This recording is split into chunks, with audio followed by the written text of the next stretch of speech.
Hello, darlings, and welcome back to Owl the Storyteller. Today, we're diving into the First Bustle Era, spanning from 1870 to 1876.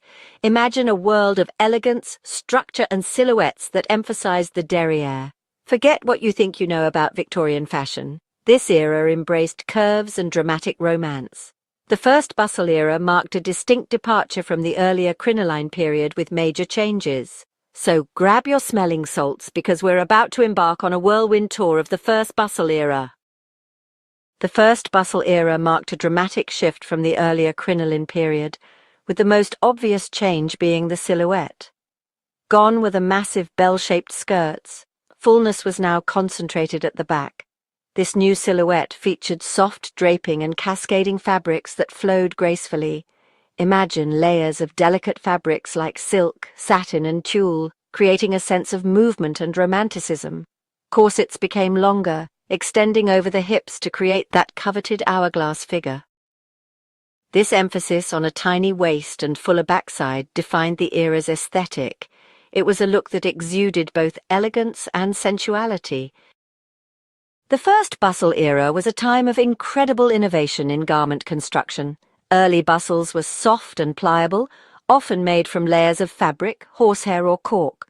One of the most iconic garments was the polonaise gown, featuring a fitted, embellished bodice. The skirt consisted of an overskirt bunched or looped over an underskirt, creating a voluminous silhouette. The era was all about luxurious fabrics and intricate details. Think rich velvets, shimmering silks, delicate lace, and intricate beading. Garments were adorned with bows, ribbons, ruffles, and artificial flowers. It was a celebration of texture, detail, and pure sartorial artistry. Fashion is rarely about practicality, and the bustle had its drawbacks. While more comfortable than crinolines, the bustle still presented challenges. Long, flowing trains were not ideal for navigating crowded ballrooms or streets. Achieving the hourglass shape required dedication, with long corsets being restrictive. The weight of all those layers of fabric was significant. Despite these limitations, the First Bustle Era's fashions held a powerful allure. The First Bustle Era wasn't just about pretty dresses. It reflected social and cultural changes. The bustle symbolized wealth and refinement, accessible only to the upper class. Influenced by the Romantic movement, the era's fashions emphasized emotion and individualism. However, these fashions also reinforced Victorian gender roles, limiting women's mobility. Despite these constraints, the First Bustle Era remains a fascinating period in fashion history. What can modern fashion lovers learn from the First Bustle Era? Quite a lot.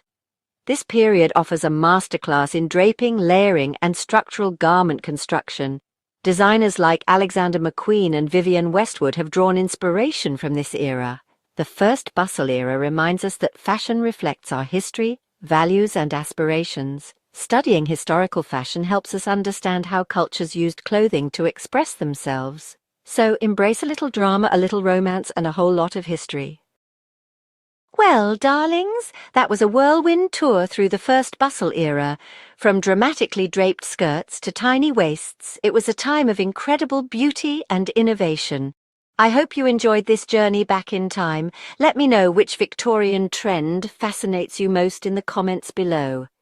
And don't forget to like, share, and follow for more fashion history deep dives. Until next time, stay stylish.